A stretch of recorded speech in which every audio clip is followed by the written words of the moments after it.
आज हम लोग अपना नया चैप्टर स्टार्ट करते हैं, chapter 6 the making of a scientist. ये जो कहानी है, ये कहानी जो है एक साइंटिस्ट के ऊपर है, रिचर्ड एब्राइट के ऊपर, जिन्होंने सेल्स की थ्योरी जो है दुनिया को दी थी और उन्हें सेल्स के बारे में उन्होंने बताया था। तो मेकिंग ऑफ साइंटिस्ट जो हम कह सकते हैं, उन साइंटिस्ट की एक छोटी सी मतलब बायोग्राफी का पार्ट है कह सकते हैं, और एक छोटे से चैप्टर में आपको जो उनके बारे में बताया गया। इनकी बायोग्राफी तो काफ़ी बड़ी है, उसमें काफ़ी चीज़ें लिखी है, बट हम कह सकते हैं एक छोटे से चैप्टर में हम उनके बारे में जो है जानकारी दी गई, उनके बचपन से लेके उनके बड़े होने की खोज तक। So Richard Ebright has received the Searle Scholar Award and the Screeching Plough Award of Biochemistry and Molecular Biology. It was his fascination for butterflies that opened the world science to him.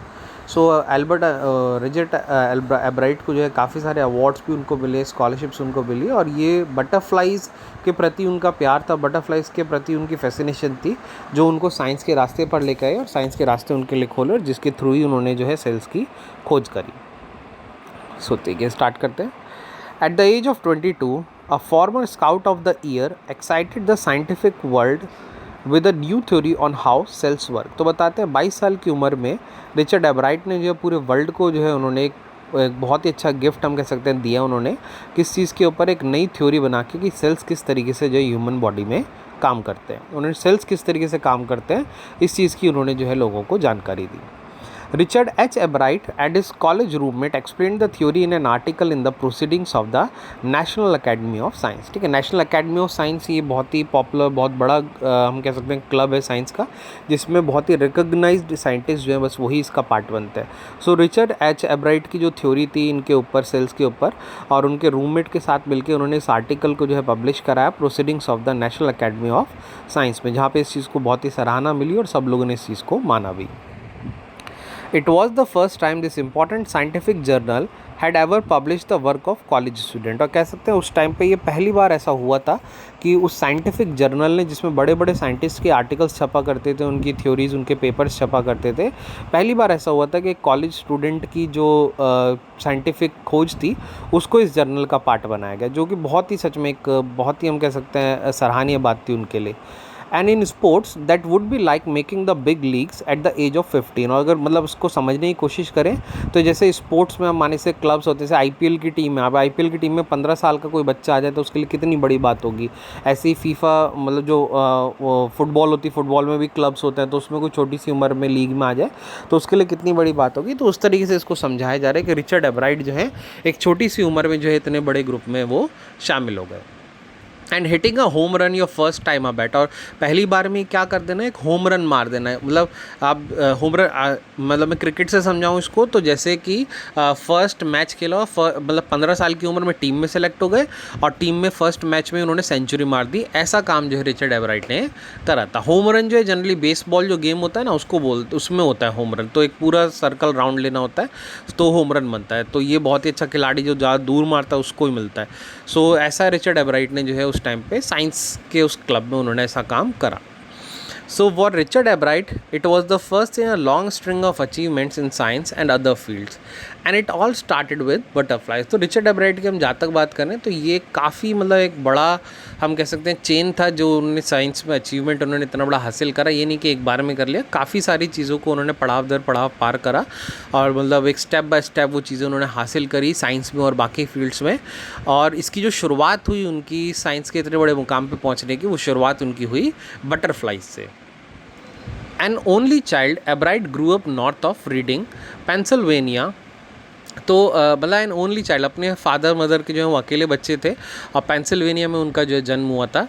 And there was not much I could do there he said. तो बताते हैं कि वहाँ Pennsylvania जहाँ पे वो रहते थे जगह पे, वहाँ पे कोई बहुत ज़्यादा एक्टिविटीज़ नहीं थी, बहुत ज़्यादा ऐसे उनके साथ के दोस्त वगैरह बच्चे नहीं थे जिनके साथ वो ज़्यादा एक्टिविटी करते। सो आई सर्टेनली कुडेंट प्ले फुटबॉल और baseball with a team of one. तो कहते हैं ज़्यादातर बताऊँ तो वहाँ मैं अकेले ही होता था और मैं अपने अकेले से जो है कोई फुटबॉल या बेसबॉल तो मैं खेल ही नहीं सकता था।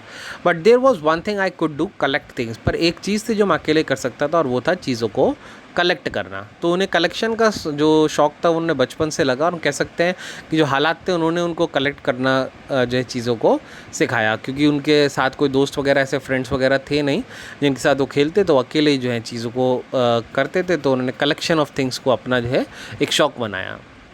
सो he did and did he ever beginning in kindergarten. तो उन्होंने करा, जो सोचा उन्होंने वही करा, और वो अपनी जो कलेक्शन की चीज़ थी वो जब किंडरगार्टन में थे यानी केजी क्लास में थे तभी उन्होंने इसको जो है स्टार्ट कर दिया था। एब्राइट collected butterflies with the same determination that has marked all his activities. तो एब्राइट जो अपनी हर एक एक्टिविटी को पूरा डिटर्मिनेशन से करते थे, जितना पूरा फोकस्ड होकर, मतलब हर एक चीज़ को जो है वो एकदम परफेक्ट करना चाहते थे। तो बिल्कुल वैसे ही वो बटरफ्लाइज कलेक्शन में भी जो है उतने ही डिटरमाइन थे।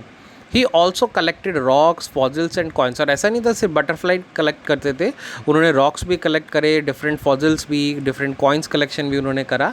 And he became an eager astronomer too. और इसके साथ साथ वो एक ईगर एस्ट्रोनॉमर भी थे। वो माने जो स्पेस के बारे में जानना चाहते हैं, पढ़ाई करना चाहते हैं, वो ये सब भी करते थे।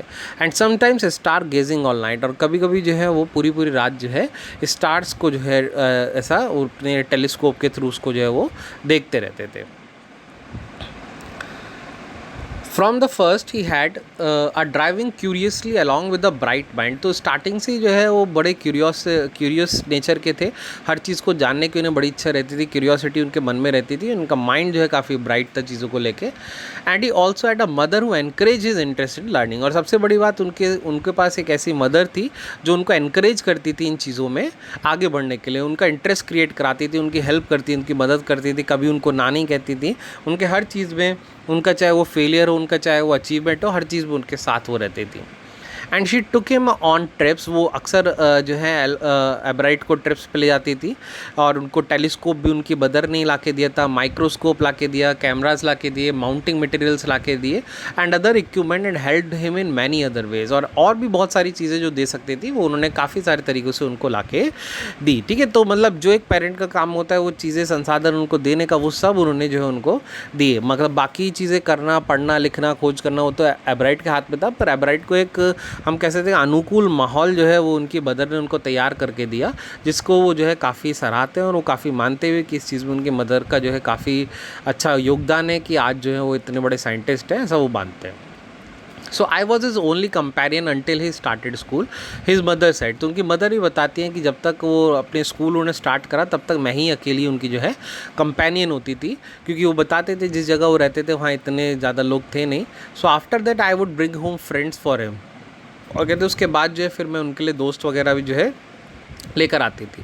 But at night we just did things together. पर कहते हैं रात में जो है हम लोग जो है दोनों अकेले ही रहते थे। And Richie was my whole life after his father died when Richie was in 3rd grade. तो बताते हैं कि मैं बताती हूँ कि रिची वो एब्राइट को बोल रही है। सो कहते हैं कि रिची जो है बस मतलब मेरे लिए सब कुछ, उनकी मदर बताती हैं कि मेरे लिए मेरा बेटा रिची जो है वो सब हो गया, मेरे लिए मेरी ज़िंदगी वही हो गया, क्योंकि उनके फादर जो है उनको जब वो 3rd ग्रेड में थे एब्राइट तभी उनको छोड़ के जो है वो चले गए थे, उनकी डेथ हो गई थी। तो उसके बाद वो मदर और बेटा दोनों अकेले थे। तो उनकी मदर कहती है कि वो मेरे लिए एक तरीके से कंपेनियन था और मैं उसके लिए थी, तो हम दोनों एक दूसरे को जो है इन्वॉल्व रखते थे और एक दूसरे को खुश रखने की कोशिश करते थे। So she and her son spent almost every evening at the dining room table. तो बताती है मैं और मेरा बेटा जो है हमने लगभग हर शाम जो है हम डाइनिंग रूम पे जो है डाइनिंग टेबल पे एक साथ बिताते थे। And if he didn't have things to do I found work for him. वो कहते हैं कि अगर एब्राइट के पास कुछ होता नहीं था करने को, तो मैं ही जो है उसके लिए जो है मैं चीज़ें लेकर आती थी, मैं ही उसके लिए जो है काम लेकर आती थी। मैं उसको कुछ ना कुछ देती थी इन्वॉल्व होने के लिए कि वो बोर ना हो, क्योंकि उस टाइम पे जो है ऐसा सब कुछ होता नहीं था। उस टाइम पे ये सारी चीज़ें नहीं होती थी, जो ऐसे साधन हुआ करते थे, फ़ोन वगैरह ये सब चीज़ें नहीं होती थी। तो वो कहते हैं कि मैं ही जो है उस टाइम पे मतलब उसके लिए कोई ना कोई ऐसा काम लेकर आती थी जिससे जो है वो इन चीज़ों में बिज़ी रहे। So Richie was my whole I found work for him and not physical work but learning things। और ऐसा physical work नहीं, वो अक्सर learning things उनके लिए लाती थी। And he liked it, he wanted to learn। और कहते कि वो उसको अच्छा भी लगता था एब्राइट को, क्योंकि उसको चीज़ें पढ़ना, चीज़ें जानना जो है उनको काफ़ी अच्छा लगता था। And learn he did. और जितना पढ़ सकते थे उतना वो पढ़ते थे, उतना चीज़ों को जानते थे। He earn top grades in school. और पढ़ाई में वो शुरुआत से अच्छे थे और हमेशा स्कूल में टॉप ग्रेड्स लाया करते थे। On every day things he was just like every other kid his mother said. और कहते हैं हर दिन जो है मतलब जैसे हर एक बच्चे के लिए वो चीज़ें होती है बिल्कुल वैसी उसके लिए होती थी। कोई ऐसा नहीं कि बहुत ही एक्स्ट्रा ऑर्डिनरी उनको चीज़ें मिल रही हैं, एक्स्ट्रा ऑर्डिनरी वो कर रहे हैं, ऐसा कुछ नहीं। एक नॉर्मल बच्चे की लाइफ जो है वो उस टाइम पे जी रहे थे। So by the time he was in the 2nd grade, Ebrard had collected all 25 species of butterflies found around his hometown. सो जब तक एब्राइट सेकंड ग्रेड में आए तो एब्राइट ने जो है उनके टाउन के आसपास जो लगभग 25 स्पीशीज़ थे, उन्होंने हर 25 स्पीशीज़ में से हर स्पीशीज़ की बटरफ्लाई उन्होंने जो है कलेक्ट कर ली थी जो उनके होम टाउन के अराउंड थी। ठीक है, तो मतलब उन्होंने बुक्स वगैरह में पढ़ा, तो ये दिखाते हैं कि एब्राइट जब सेकंड ग्रेड में थे तब से ही कितने ईगर थे। उन्होंने चीज़ों को जाना, देखा कितने स्पीशीज़ हैं, क्या हैं वो सारी स्पीशीज़ उन्होंने अच्छे से समझी, फिर उन्हें कलेक्ट करा और ऐसे 25 स्पीशीज़ की बटरफ्लाई जो उन्होंने अपने यहाँ पे कलेक्ट कर चुके थे। ठीक है, सो ये कुछ स्पीशीज़ के बारे में यहाँ पे लिखा है, आप इसको बाद में पढ़ सकते हैं। So that probably would have been the end of my butterfly collecting he said. तो कहते हैं कि हम आप कह सकते हैं कि ये जो मैंने स्पीशीज़ कलेक्ट करी है एंड हो सकता है मेरी बटरफ्लाई कलेक्शन का। But then my mother got me children's book called the travels of monarch X. तो कहते हैं कि आप मतलब एक बच्चे के पॉइंट ऑफ व्यू से माने तो वो जो 25 मतलब मुझे पता था कि हमारे टाउन के अराउंड 25 बटरफ्लाइज की स्पीशीज़ हैं और वो मैं कलेक्ट कर चुका था, तो मेरे लिए एक तरीके से कलेक्शन एंड हो गया था। पर कहते हैं उसी टाइम पे मेरी मदर मेरे लिए एक नई बुक लेकर आती हैं और उस बुक का नाम था the travels of monarch x. ठीक है, ये बुक का नाम आप लोगों को याद करना है, एग्जाम में क्वेश्चन में पूछा जाता है। सो बुक का नाम था the travels of monarch X and that book which told how monarch butterflies migrate to central America. और वो जो बुक थी वो मोनार्क बटरफ्लाइज के ऊपर थी, जो कि बताती थी कि किस तरीके से जो मोनार्क बटरफ्लाइज है वो माइग्रेट करती हैं सेंट्रल अमेरिका में। And open the world of science to the eager young collector. और जब उन्होंने ब्राइटनेस के बारे में पढ़ा तो हम कह सकते हैं कि बटरफ्लाइज को लेकर उनकी जो दुनिया है वो और ज़्यादा बड़ी हो गई। मतलब उनको इस चीज़ की जानकारी नहीं थी कि ऐसा भी हो सकता है कि माइग्रेटिंग बटरफ्लाइज होती हैं और वो जाएंगी और आएंगी वापस और उन्हें भी कलेक्ट कर सकते हैं। तो इस तरीके का जब उन्होंने उस किताब में पढ़ा तो उनके लिए जो काफ़ी दायरा था वो बटरफ्लाई कलेक्शन का वो काफ़ी ज़्यादा बड़ा हो गया, वो काफ़ी फैल गया। So at the end of the book, readers were invited to help study butterfly migrations and they were asked to tag butterflies for research by Dr. Frederick. So कहते हैं वो बुक के एंड में जो है एक वहाँ पे एक इनविटेशन भी लिखा था कि जो बच्चे ऐसा मतलब बटरफ्लाई माइग्रेशन के बारे में जानना चाहते हैं तो वो आ सकते हैं, वो सब वेलकम है। और उनको ये भी बोला गया कि वो बटरफ्लाइज को टैग करें और किन के लिए, डॉक्टर फ्रेडरिक जो उस बुक के ऑथर थे उनके लिए। ठीक है, टैग कैसे करते हैं हम बटरफ्लाई को, मानो जैसे कि आपने आज एक बटरफ्लाई, आपने मोनार्क बटरफ्लाई आपने आज कैच करी, ठीक है, तो वो माइग्रेटिंग है। अब मुझे कैसे पता लगेगा कि माइग्रेट करके आई है, तो मैंने क्या करा, उसके साथ एक रिबन या उसके मतलब एक पेपर जिस पे कुछ लिखा हो वो मैंने उसके साथ अटैच कर दिया। ठीक है, वो अटैच करने के तरीका होता होगा जिससे उसको हार्म ना हो बटरफ्लाई को, तो उसको अटैच कर दिया। तो वो बटरफ्लाई जो है माइग्रेट कर गई। फिर जब ऐसा थोड़े दिन बाद जब वो वापस आई तो हमने अब हमें कैसे पता लगा वही है, तो हमने कैसे चेक करा कि वो टैग अभी भी उसके ऊपर है, तो हम समझ गए कि ये वाली जो है ये माइग्रेटिंग बटरफ्लाई, तो उसको फिर से हमें अपने कलेक्शन में जो है रख लिया। So A Urquhart of the University of Toronto Canada, Ebright's mother wrote to Dr. Urquhart and soon Ebright was attaching light adhesive tags to the wings of monarchs। तो उनकी मदर ने जो है डॉक्टर उर्कोहार्ट को जो है इसके बारे में उन्होंने बताया, इस बारे में संपर्क करा उन्होंने यूनिवर्सिटी ऑफ टोरंटो में कि कैसे कलेक्शन हो रहा है, कैसे क्या कर रहे हैं। तो एब्राइट ने भी जो है जो एक लाइट एडहेसिव टैग्स होता है, ठीक है, लाइट एडहेसिव टैग्स मतलब ऐसा स्टेपल वाला नहीं, चिपकाने वाला जो चिपका रहा है, ऐसे टैग्स जो है उन्होंने मोनार्क के विंग्स पे जो है मोनार्क बटरफ्लाई की विंग्स पे उन्होंने अटैच करने शुरू करे। And anyone who found a tagged butterfly was asked to send the tag to doctor Urquhart. और ये भी था उसमें कि जो भी कोई टैग्ड बटरफ्लाई जिसको भी मिलती है तो वो क्या करे, उन टैग बटरफ्लाइज को जो है वो डॉक्टर उर्कोहार्ट को सेंड करे। The butterfly collecting season around reading last 6 weeks in late summer and if you are going to chase them one by one you won't catch very many। So कहते हैं कि जो बटरफ्लाई कलेक्टिंग सीज़न था ये आखिरी 6 weeks में जो है समर में वो ज़्यादा रहता है और मतलब ये नहीं था कि आप आसानी से बहुत सारी बटरफ्लाई क्लच कर सकते हैं। So the next step for Ebright was to raise a flock of butterflies. तो उसके बाद जो मतलब ये प्रॉब्लम थी, तो जो अगला स्टेप था एब्राइट के लिए वो था कि वो बटरफ्लाइज का फ्लॉक जो मैंने एक तरीके से ग्रुप जो है बटरफ्लाइज का वो तैयार करे।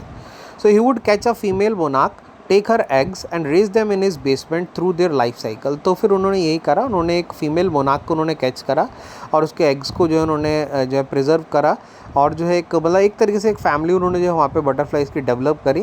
अपने बेसमेंट में उन्होंने उसको कह सकते हैं अपना ऑफिस उन्होंने उनको तैयार करा एक तरीके से और उनके लाइफ साइकिल के थ्रू, उनके एग्स के थ्रू, फिर कैटरपिलर्स, फिर develop into pupa and adult butterfly, इस तरीके से उन्होंने उनको तैयार करा। Then he would tag the butterflies. फिर वो वहीं पर ही क्या करते थे, वो वो बाहर से पकड़ के नहीं लाते थे, वहीं पर उनके बटरफ्लाई तैयार होती थी और वहीं वो उस बटरफ्लाई को टैग करते थे, उसके विग्स को, और फिर उन्हें छोड़ देते थे। And for several years his basement was home two thousands of monarch in different stages of development. और बताते हैं कई साल तक जो है उनका बेसमेंट जो है वो कई हज़ार मोनार्क बटरफ्लाइज के लिए उनका घर हो गया था, क्योंकि वहीं पे उनके एग्स को वो मेंटेन रखते थे और वहीं पे वो डेवलप होता था प्यूपा में, कैटरपिलर में, फिर एक एडल्ट बटरफ्लाई में, और फिर वहीं से उनको टैग करके वो छोड़ देते और फिर वहीं पे ही वो जो है वापस आ जाती थी या उन्हें वो कैच करते थे, जैसे भी वो उनका कलेक्शन होता था वो उसको तैयार करते थे। So eventually I began to lose interest in tagging butterflies. तो अब कई साल तक ये काम चलता रहा। तो बताते हैं फिर एबराइट की कुछ साल तक ये काम करते करते जो है मैं इससे अब ऊब चुका था और मेरा इंटरेस्ट जो है बटरफ्लाई टैग करने में अब ख़त्म हो चुका था। एंड इट्स अ टीडियस माने एक बोरिंग वाला वर्क हो चुका था। And there is not much feedback, और कहते कोई बहुत ज़्यादा फीडबैक भी इससे नहीं मिल रहा था, मतलब मैं बहुत कुछ समझ भी नहीं पा रहा था।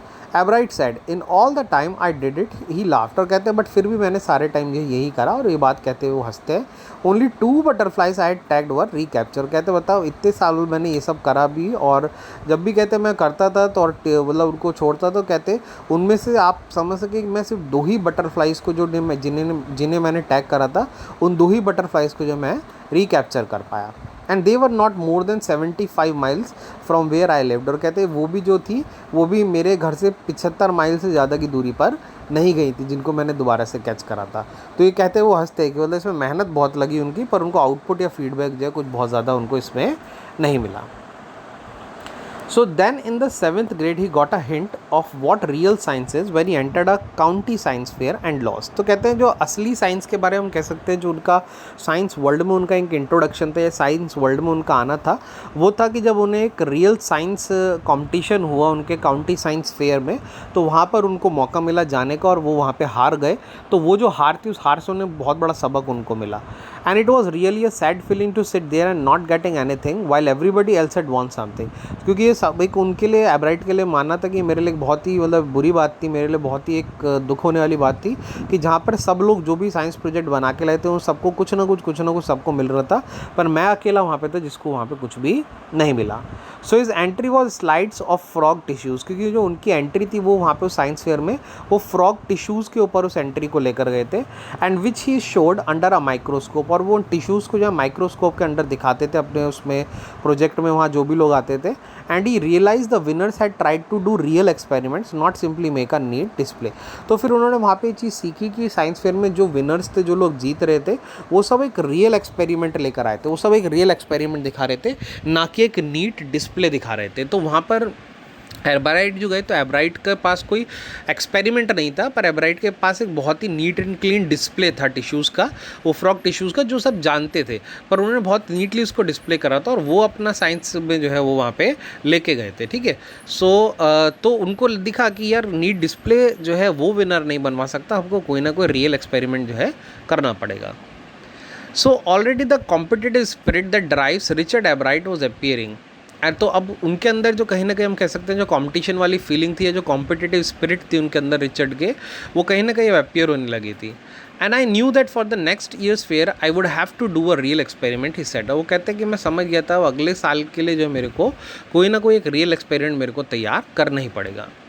The subject I knew most about was the insect work I had been doing in the past several years। और कहते हैं कि मुझे पता था कि मैं जिस चीज़ पे रियल एक्सपेरिमेंट कर सकता हूँ वो इंसेक्ट ही हो सकता है, क्योंकि मैं अपने पिछले कई साल जो है इन्हीं इंसेक्ट्स के ऊपर जो है गुजार चुका हूँ, इन्हीं इंसेक्ट्स की पढ़ाई में लगा चुका हूँ।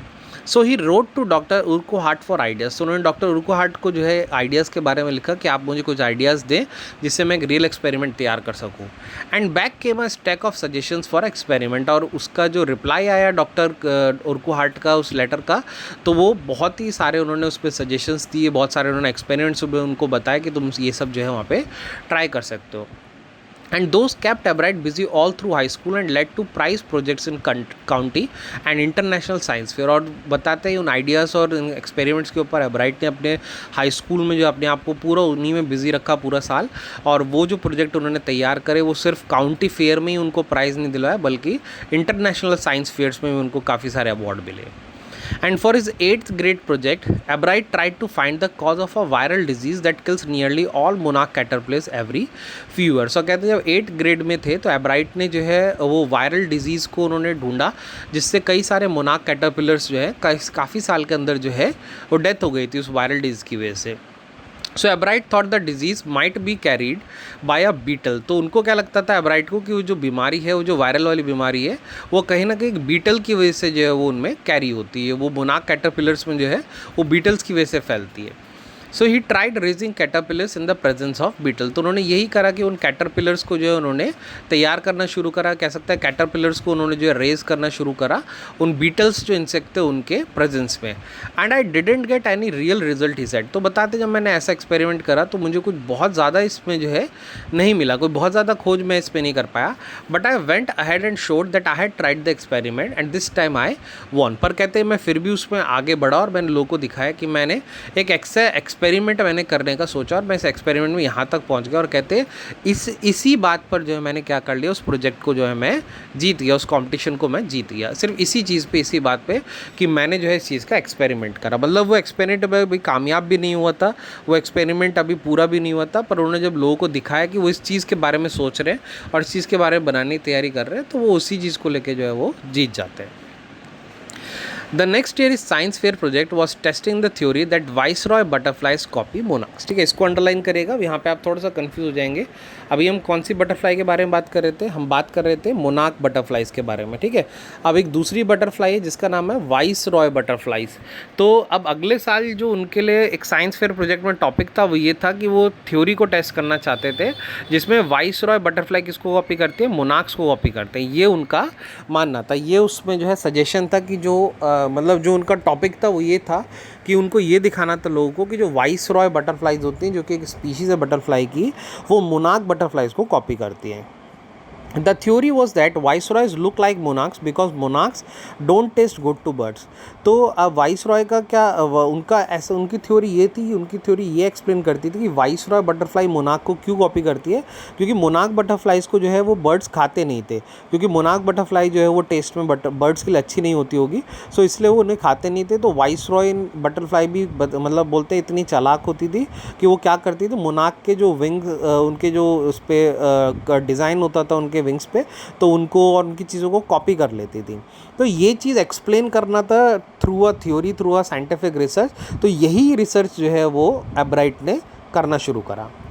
Viceroy on the other hand do taste good to birds. और वाइसरॉय जो थी वो काफ़ी टेस्टी होती थी बर्ड्स के लिए, तो उनको जो है बर्ड्स खा जाती थी. तो अपने बचाव के लिए हम कह सकते हैं कि एंटी तरीका उन्होंने अपनाया कि मोनार्क को उन्होंने कॉपी करना शुरू करा. So the more they look like monarchs the less likely they are to become a bird's dinner. तो जितना मतलब वो वाइसरॉय जो थी बटरफ्लाई जितना ज़्यादा वो मोनार्क की तरह लगेगी उतना ही कम चांसेस होंगे कि वो बर्ड का डिनर बन जाए. So Ebright's project was to see whether in fact birds would eat monarchs. तो एब्राइट का जो प्रोजेक्ट था वो यही था कि क्या बर्ड्स जो है वो मोनार्क को खाती है नहीं खाती. And he found that a starling would not eat ordinary bird food. तो उन्होंने देखा कि वो जो मतलब वो एक ऑर्डिनरी ईट फूड जो बर्ड फूड था वो मतलब उसको नहीं खा रही थी. And it would eat all the monarchs it could get. और मतलब ऐसा नहीं था कि वो नहीं खा रही थी, वो मतलब अगर उनको मिलता था तो मोनार्क को भी खा रही थी. So Ebright said later research by other people showed that viceroy probably do copy the monarchs, and this project was placed first in the zoology division and third overall in the county science fair. तो ये चीज़ जो है एब्राइट ने जो है वह लोगों के सामने रखी कि उन्होंने बताया कि जो स्टारलिंग है वो would not eat ordinary bird food. कि स्टारलिंग जो बर्ड है वो जो है ऐसा ऑर्डिनरी बर्ड फूड नहीं खाती. And it would eat all the monarchs it could get. और कहता है ऐसा नहीं है कि अगर उसको मोनार्क्स ना मिले वो ना खाए, वो ऑफकोर्स मोनार्क को भी खा सकती है. तो एब्राइट ने जो है ये बाद में बताया कि जो वाइसरॉय प्रोबेबली मतलब वाइसरॉय क्या करती है, मोनार्क को कॉपी करती है. ये चीज़ तो उन्होंने भी वहाँ पे सिद्ध करी है. तो उन्होंने भी बताया कि बिल्कुल ये ठीक बात है कि वाइसरॉय जो है मोनार्क को कॉपी करती है. और ये उन्होंने तरीका लोगों को समझाया पूरी रिसर्च करके, पूरा थ्योरी जो था साइंटिफिक रिसर्च जो बताया उन्होंने. और उनका जो प्रोजेक्ट था वो जूलॉजी डिवीजन में फर्स्ट आया और थर्ड आया ओवरऑल काउंटी साइंस फेयर में. जो काउंटी साइंस फेयर हो वहाँ पे उनके इस प्रोजेक्ट को जो है थर्ड उनको जो है पोजीशन उनको यहाँ पे मिली. So in his second year in high school Richard Ebright began the research the led to the discovery of an unknown insect hormone. तो अब जब सेकेंड ईयर में आए वो अपने हाई स्कूल में, सो एब्राइट की रिसर्च जो है वो एक नई दिशा की तरफ जाती है. और अब उन्हें क्या करना था, उन्हें एक अननोन इंसेक्ट हार्मोन की डिस्कवरी उनको जो है करनी थी. And indirectly it also led to this new theory of cells of life, underline करिएगा। तो यही जो उनको एक नए इंसेक्ट के हार्मोन की खोज करनी थी, यही कहीं ना कहीं इनडायरेक्टली उनको किसकी तरफ लेके जाती है, एक नई थ्योरी ऑफ सेल्स की तरफ, ठीक है, नई theory of life of cells की तरफ। माने कि जो एब्राइट थे, एब्राइट ने थ्योरी ऑफ सेल्स की कभी ऐसा डायरेक्टली नहीं उन्होंने खोज करना शुरू करा था, डायरेक्टली उस चीज़ के ऊपर उन्होंने एक्सपेरिमेंट या इन्वेंशन करना नहीं शुरू करा था कि मैं थ्योरी ऑफ सेल्स के बारे में सोच रहा हूँ या मैं लाइफ ऑफ सेल्स के बारे में पढ़ रहा हूँ, ऐसा नहीं था। उन्होंने खोज कर रहे थे एक अननोन इंसेक्ट हार्मोन के बारे में, जो ये बताता कि किस तरीके से वो कॉपी कर रही थी वाइसरॉय मोनार्क को, इस चीज़ के ऊपर खोज कर रहे थे। जो उनकी ये खोज उनको किस तरफ ले गई, एक सेल्स की लाइफ की तरफ ले गई, एक थ्योरी ऑफ सेल्स की तरफ ले गई। एक थ्योरी ऑफ सेल्स उनके दिमाग में जो है वो आई जब वो इस एक्सपेरिमेंट को कर रहे थे, तो उन्होंने उसको भी लोगों को एक्सप्लेन करा, जो सच में दुनिया में एक रेवोल्यूशन लाई। The question he tried to answer was simple, what is the purpose of 12 tiny gold spots on a monarch pupa. तो जिस सवाल का जो है वो मतलब ढूंढ रहे थे, जो उन्हें एक्सपेरिमेंट जो करना था, जो उन्हें थ्योरी देनी थी, वो बस सिंपल सा क्वेश्चन था कि जो मोनार्क प्यूपा है उसके ऊपर वो 12 टाइनी गोल्ड स्पॉट्स जो हैं वो कहाँ से आते हैं या उनका क्या पर्पस होता है।